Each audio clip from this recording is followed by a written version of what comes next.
So we have to be careful because the devil, he wants your soul. He wants you to rebel against God. He wants you to leave God because misery loves company. He wants you to join him in hell. But you have a choice whether you want to listen to him or go to God. Hey guys, welcome back to another Revelation installment on my channel. Today we'll be talking about Revelation chapter 12, the woman and the dragon. I'll be explaining to you what John was talking about in this vision that God gave him and who is the baby that is in this chapter as well. Also, feel free to watch my previous videos on my TikTok or my YouTube. Without further being said, we're going to start with the first verse. So the first verse reads, "And a great sign appeared in heaven, and a woman clothed with the sun, and the moon under her feet. And she had a crown of 12 stars." Let's break this verse down. So first we're going to start with the woman. The woman can be interpreted as Israel, the nation that Christ will come from. The church as the bride of Christ. Many say it could be also interpreted as the mother of Jesus. All of these are really good interpretations. Mainly the bigger point is this woman represents God's people in the church and how God will redeem Israel and we will be redeemed through Jesus Christ. What did they mean when they said she was clothed with the sun? The gloriness, righteousness, divine favor. So this means she is covered by God. She is clothed by the sun. It also goes on to say the moon was under her feet. What could this represent? This could represent the old covenant with God or the dominion over the things that are in the earth. The crown of 12 stars that are mentioned on her head. This could represent the 12 tribes of Israel. Also victory and authority. Now if you read verse 12, it says the woman was pregnant and she was crying because she had birth pains. Now what was she pregnant with? Now many people believe that this is Jesus Christ. She will bring forth the Messiah.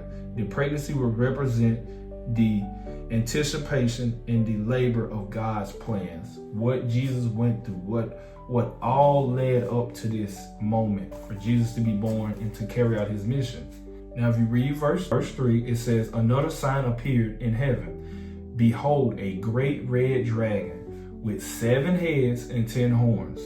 The dragon is symbolized to be Satan. The red color is to represent bloodshed. Bloodshed, and not only bloodshed, but to represent destruction. Verse 4 is really deep, and it took me some time to understand this, but it says, "His tail swept down 1/3 of the stars." Now think about this. 1/3 of the stars. What else in the Bible really represents stars? Just think. Angels. So it's basically saying, this is what I believe, and I think it's true. He took out those angels that were up there, those angels that 1/3 that left God. That was saying that they were taken out. They followed Satan. That 1/3 was took down. And if I'm being frank with you guys, I'm being honest, this is often interpreted as the 1/3 of angels that followed Satan in his rebellion against God. Like I said.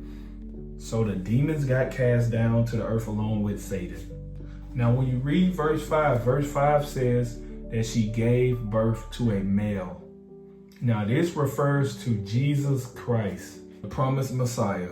I will list this verse right here, Psalms 2nd chapter 7 through 9. This is to add more fuel to the fire. I got that verse listed. And it reads that he will rule over all nations, showing ultimate authority over the earth. Now if you read a little further in that chapter, it says he was caught up with God and called up to heaven.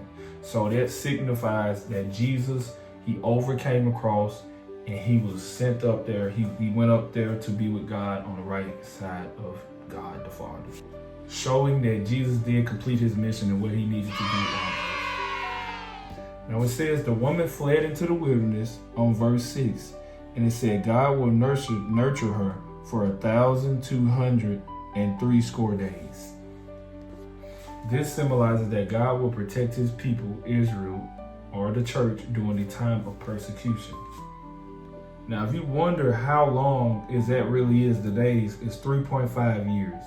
And it's a time mentioned several times in the prophecy. Basically, the Great Tribulation, a time of persecution. Now, verse 7 skips and says that there was a cosmic battle between good and evil. And it reads that Satan and his angels rebelled against God, but Michael and his angels defended heaven. The red beast was not powerful enough and was cast down out of heaven. And just think of that. Who was the angel that was cast out of heaven? It reads and says, he is shown to be an ancient serpent who deceives the whole world. And it says, a loud voice in heaven declares victory, proclaiming the arrival of God's salvation and kingdom. So basically, the war is won in heaven. Heaven battled against Satan and it cast Satan down, and Satan lost that battle. And it says that they overcame him by the blood of the Lamb. So they overcame by what Jesus did for them. See, heaven rejoiced, but a warning was given into earth, because now Satan is angry and mad that he didn't get a chance to take over heaven. He is mad. So he is going to try to mess with the offspring. He's going to try to mess with the children of God and torment them and try to take their souls. And verse 14 says she was given wings so that she could fly into the wilderness and be nourished by God. And she was protected by the serpent. So this says that God is protecting his people and keeping his people away from Satan. See, the devil knows his time is short, so he wants to deceive and trick as many people as he can. You read on down to the last few verses, 15 through 17, it talks about how Satan cast water out of his mouth to flood, basically kill the woman. But the earth helped the woman out, and the earth swallowed up the beast. So the beast is not going to win in the end. And Satan knows he's not going to win in the end. God is going to swallow him up and cast him away.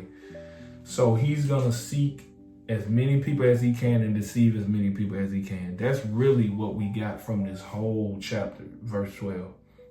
Not verse 12, but chapter 12.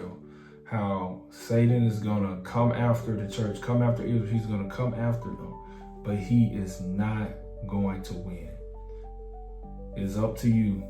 You have to say no and give God the glory and give God the peace and go to God instead of going to the devil. Flee to God. That's what I got from this chapter.